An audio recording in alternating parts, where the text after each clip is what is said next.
ಯಾವೂರಣ? ಇರುಬ್ಗೇರಿ ಅಣ್ಣ. ಕೊದ್ದಡ್ಡಿ ಅಣ್ಣ. ಹ್ಞೂ ಕೊದ್ದಡ್ಡಿ ಬಲ್ಲಿ ಇರುಬ್ಗೇರಿ. ಇರುಬ್ಗೇರಿ. ಹಾಂ ಹಾಂ. ಗುಡ್ದಿರುಬ್ಗೇರಿ ಅಣ್ಣ. ಯಾವೂರು? ಗುಡ್ದಿರುಬ್ಗೇರಿ. ಗುಡ್ದು ಇರುಬ್ಗೇರಿ. ಓಕೆ ಎದ್ರ ಬಲ್ಲಿ ಅಲ್ಲ? ಹ್ಞೂ. ಓಕೆ ಹೆಂಗೆ ಮಾಡಬೇಕು ಕಟಿಂಗ್? ಒಟ್ಟು ಸ್ಮೂತ್ ಮಾಡ್ಬೇಕಣ್ಣ. ಕೂದಲು ಒಟ್ಟು ರಿಂಗ್ ಆಗ್ಯಾವ. ಭಾಳ ಬೇಸರ ಹ್ಞೂ ಕೂದಲು ಒಟ್ಟು ಇದಾಗ್ಯಾವ. ಸ್ಮೂತ್ ಮಾಡ್ಕೊಂಡು ಸ್ಮೂತ್ ಆಗ್ಬೇಕು. ಓಕೆ ಓಕೆ ಫುಲ್ ಚಿತ್ತ ಪತ್ತು ಮಾಡಮ್ ಅಂತ ಓಕೆ ಅಣ್ಣ. ಇಲ್ಲೇ ಪಕ್ಕದಲ್ಲಿ ಊರ್ಲಿಸ್ ಬಂದೆ ಅಂತ ಗಿಚ್ ಮಾಡಿಕೊಡ್ತೀನಿ. ಗಿಚ್ ಮಾಡೋಣ. ಎಷ್ಟು ಟೀಮ್ ಮಾಡಮ್ಮ? ಹ್ಞೂ ಸ್ಮೂತ್ ಮಾಡೋ ಸ್ಮೂತ್ ಮಾಡೋಣ. ಒಟ್ಟು ಸ್ಮೂತ್ ಮಾಡೋ ಕೊಟ್ಟ. ಹ್ಞೂ ನೀ ತಲೆ ಕೆಡ್ಸಕ್ಕೆ ಹೋಗ್ಬೇಡ, ಸ್ಮೂತ್ ಮಾಡ್ಕೊಡ್ತೀನಿ. ಚಿತ್ತ ಪತ್ತು ಮಾಡಮ್ಮ.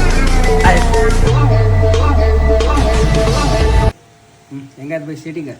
ಫುಲ್ ಗಿಚ್ಚಾಗಿದೆ ಅಣ್ಣ. ಫುಲ್ ಗಿಚ್ಚ ಅದ. ಹ್ಞೂ ಸ್ಮೂತ್ ಆಗ್ಯಾವ. ಸ್ಮೂತ್ ಆಗ್ಯಾವ ಅಣ್ಣ. ಫುಲ್ ಸ್ಮೂತ್ ಆಗಿ ನೋಡಾಯ್ತಾ. ಯಾವಾಗ ಬೇಸರ ಆಗ್ಯದಂದೆ ಈಗ ಫುಲ್ ಒಳ್ಳೆಯ ಗಿಚ್ಚ ನೋಡಾಯ್ತಾ. ಹಾಂ ಈ ಥರ ಯಾರಿಗಾದ್ರೆ ಕೂಲರ್ ಹಿಂಗಿದ್ರೆ ಕಾಲ್ ಮಾಡ್ಬನ್ನಿ. ಚಿತ್ತ ಪತ್ತು ಜೀವನದಾಗ